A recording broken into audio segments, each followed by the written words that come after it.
this might blow. Wow, these women clearly have not learned from their divorces and have some muddy, high standards. I don't think things are going to go well for them in the dating sphere, but anyways, thanks for tuning in. We're going to start up another compilation. Sit tight, see what we have.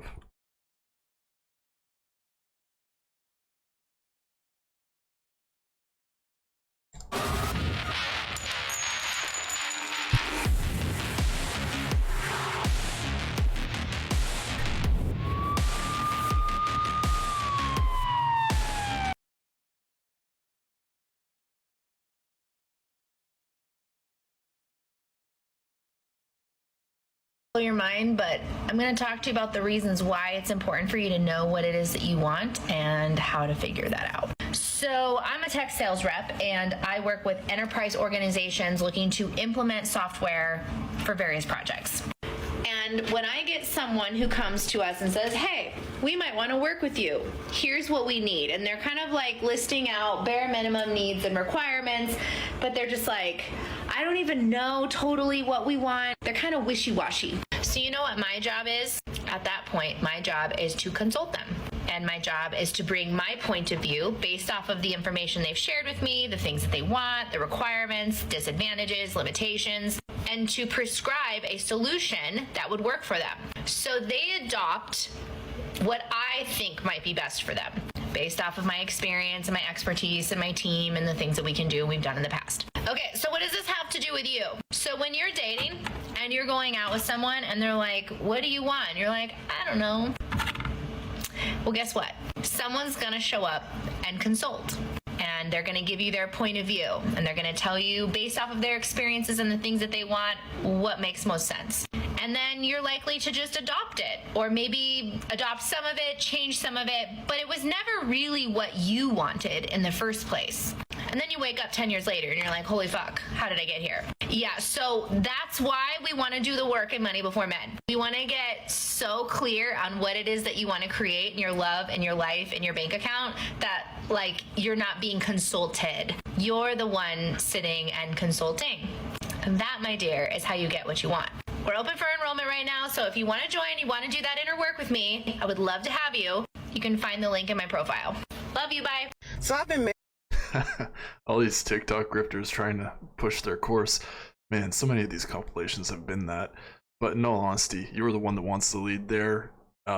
In no point of your life should you let a woman be the consulter in this example. It's actually kind of pathetic and pretty beta to just put yourself in their frame. You're the one that wants to be in your frame and have them fit into your life, because like she's saying to the women, men need to put themselves first as the provider. And that's about all I got on that. Yet she's corralling people into her course to be these providers. And I don't get it. Move on to the next one.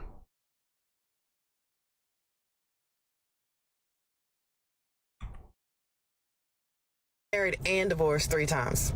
And here are 3 reasons why I chose divorce over sticking it out for the kids.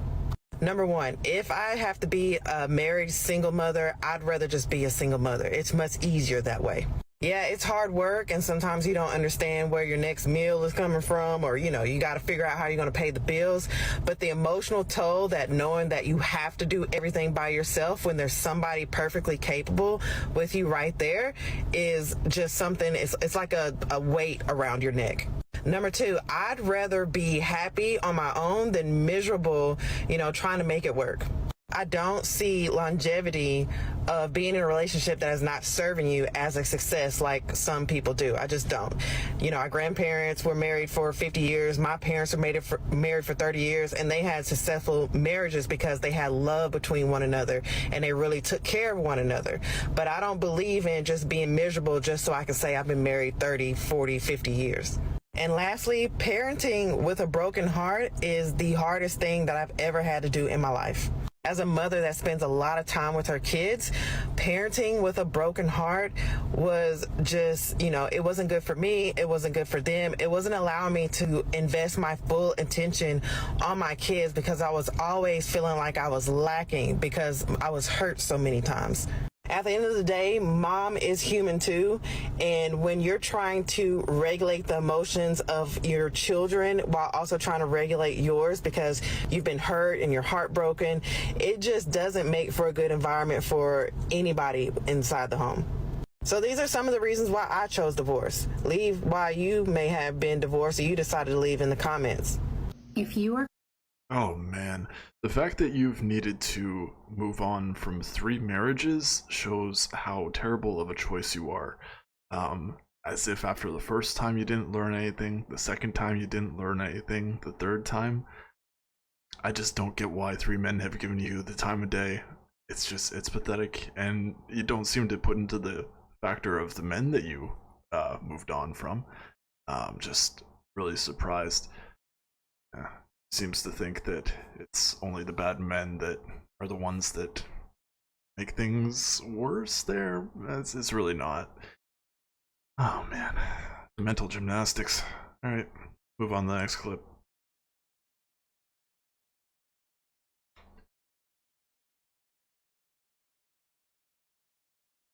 coming out of a long-term relationship or marriage and about to enter the dating world, listen to my story so that maybe you can stop yourself from doing all the stupid things that I did. So when I first met my ex-husband, I was 16, and the way dating worked back then was I liked him, he liked me, so we started dating, we still liked each other, so we got married. Little did I know that in the 2020s, that is not how dating works. And because my marriage had been particularly miserable the last few years, getting out of the relationship felt like getting out of jail.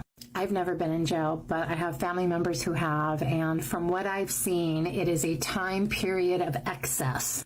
And like those family members, I wanted the excess. I wanted to kiss all the boys. I wanted all of the validation and the attention. And what that actually meant was that I was nowhere near ready to date. Because when you're in that mindset, you end up attracting and dating the wrong man. But because I was so innocent, I thought that dating in my 40s in 2021 was the same as dating in my teens in 1996. So I instantly got into a situationship. I did not know what a situationship was. I thought that if a man liked me enough to date me and to sleep with me, then he liked me enough to be my boyfriend. It's honestly kind of cute now how stupid I was, but that's not how dating works. There are plenty of men that will take you out on dates, that will tell you you're amazing, that will have mind-blowing sex with you, and then act like you don't exist. And so I was so used to being somebody's wife that I thought if I just show what a great wife I can be, they'll love me. If you hear one thing, don't do that. I can cook for you, I can clean for you, I can plan things for you, I can support you, I can be your therapist.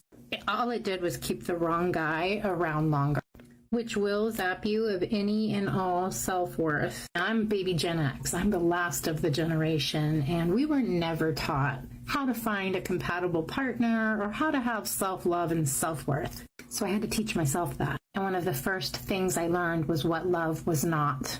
No matter how good it feels, it's not mind-blowing sex. It's not sweet words with no actions to back them up. It's not an unwillingness to commit or indecisiveness or uncertainty. And it's not butterflies in my stomach and weak in my knees. That's actually anxiety.